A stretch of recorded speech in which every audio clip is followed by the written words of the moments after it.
Ils sont tous les deux frères. Il y en a un qui est plus jeune que l'autre, mais j'ose pas le dire. Il ne bosse que si, hein, casse-croûte. Hein. Il y en a deux. Bon, il est dur en négoce ou pas? Il y a pire que lui. Là, c'est le cœur du travail de la famille. C'est ça, c'est là où tout est né. Éleveur boucher depuis 7 générations. Est-ce que ça cuit mieux dans le 6e à Lyon ou dans l'Aveyron ici? Alors c'est pas mal dans le 6e, mais ici c'est quand même un peu mieux. Bon alors moi ce que j'aime bien dans cette histoire, c'est que finalement on a tout un bout de la filière là quand même. Ah là oui. Il a le sourire, ça veut dire qu'il a bien vendu. J'ai l'impression qu'il n'y a que toi qui as la tartine. Non, mais je vais regoûter. C'est pour vérifier Vas-y, si voilà. vas-y, contrôle qualité.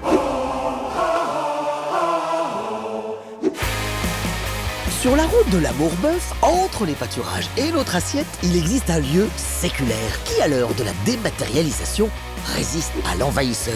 Bienvenue au marché aux bestiaux de Lessac. Petit lever de soleil à Lussac. Lucas, Lucas, c'est ouais. ça? Brice? Oui. Bon, inutile de vous préciser qu'ils sont tous les deux frères. Il y en a un qui est plus jeune que l'autre, mais j'ose pas le dire. Ça commence comment la journée là? On n'attaque pas la journée sans Ah, faut que je mette la veste. la blouse du négociant. C'est l'uniforme du négociant bestiaux. Et la canne ou pas? La canne, elle est là. Ça. Là, quand t'as ça, t'as tout de complet pour un négociant bestiaux. J'ai l'impression que la journée à Lessac, elle ne peut pas commencer ailleurs qu'ici. On boit le café, un moment de partage avant D'accord. d'aller se bagarrer les bêtes sur le marché. Ah ouais, donc là Dans la pour minute. l'instant, tout le monde est copain. Ah, tout le monde est copain. Après, c'est différent. Après, il y a un match. On va suivre Lucas. Faut vite se dépêcher parce qu'en gros, le marché se joue en 5 minutes. C'est pour ça qu'il speed un peu là. Tiens, c'est 30 euros. Là, il note le prix.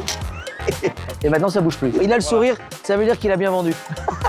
On se fait confiance, on se tape dans la main et c'est bon.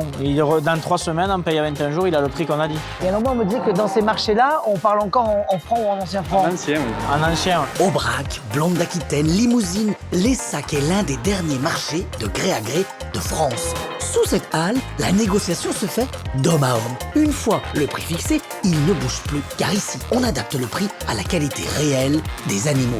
La confiance et la durée, voilà les deux piliers de ce marché. là, c'est le plus dur par contre. Ah. Tous les mardis, j'ai affaire à lui.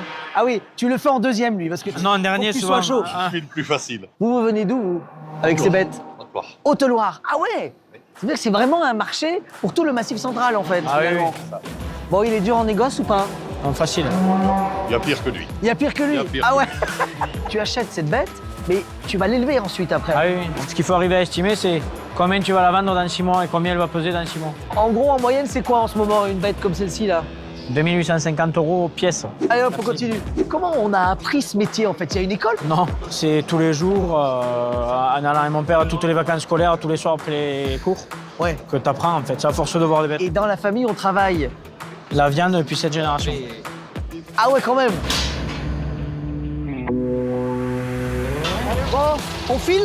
Allez, on va à la maison. Direction. Cassagne-Bégognès, à 1 heure de Lessac.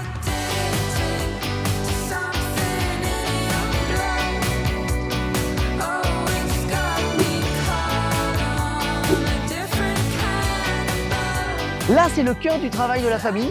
C'est ça, c'est là où tout est né. Éleveur boucher depuis 7 générations. Ah oui, On quand même. transforme nos produits depuis 30 ans en direct. On a plusieurs métiers dans le négociant bestiaux. On est engraisseur, Ouais. exportateur. Donc Sur les- engraisseur, ça veut dire quoi? On sélectionne les meilleures vaches Ouais. qui ont une qualité bouchère supérieure pour qu'on puisse les engraisser, les faire à l'attente de nos clients. Qu'est-ce qu'on a comme race là? Là, on a celle que je caresse, c'est une Aubrac. Ouais. Le taureau, c'est un blanc-bleu belge. Et ensuite, on a de la limousine Ouais. et un peu de blonde. Celle-ci, c'est de la blonde d'Aquitaine. Je la reconnais à sa robe. Tout ce petit monde est là pour combien de temps à peu près? Nous suivant des hivers, les bêtes restent toute l'année dehors. Hein. Bon, j'avais promis un casse-croûte à l'équipe. Alors, juste l'équipe, moi je suis pas gourmand. Hein. Non, bien sûr. Vous voyez. Et nous non plus. Vous non plus? Ça se Bon, voit bah pas. alors, on Ça va se vraiment voit y pas. aller juste pour l'équipe, On y au va. casse-croûte. Allez, viens. Et chez ces deux gaillards, on ne plaisante pas avec le casse-croûte. Aux commandes du bras zéro, Martin, restaurateur à Lyon, venu juste pour nous. Est-ce que ça cuit mieux dans le 6e à Lyon ou dans l'Aveyron ici? Alors c'est pas mal dans le 6e, mais ici c'est quand même un peu mieux. Là, c'est marqué Solange. La table de Solange, C'est ça. c'est quoi en fait? La table de Solange, en fait, c'est l'activité où on valorise les produits de notre exploitation familiale, une vision très artisanale de façon de travailler, de la traçabilité sur nos produits. Et le but, c'est d'amener ces produits au bout en direct auprès des restaurateurs, notamment, bien sûr, avec Martin, Et donc, ce qui veut dire en fait que la table de Solange, qui est le prénom de notre grand-mère. de votre grand-mère, Sa maison, elle est là, c'est ça. Hein. Juste là. Là, on est dans le hameau familial. Hein. Attention, on te surveille. Là. Bon, on se goûte quoi alors? Onglet de bœuf, 2 belles côtes là. Bon, alors moi, ce que j'aime bien dans cette histoire, c'est que finalement, on a tout un bout de la filière là, quand même. Ah là oui. Moi, j'aime bien cet amour bœuf. Ouais, mais j'ai l'impression qu'il n'y a que toi qui as la tartine. Non, mais je vais regoûter. C'est pour vérifier si, voilà. Contrôle qualité, quoi. Eh bien voilà, une virée des pâturages à l'assiette, comme on les aime. Et le tout avec de belles rencontres. C'est ça, l'amour bœuf.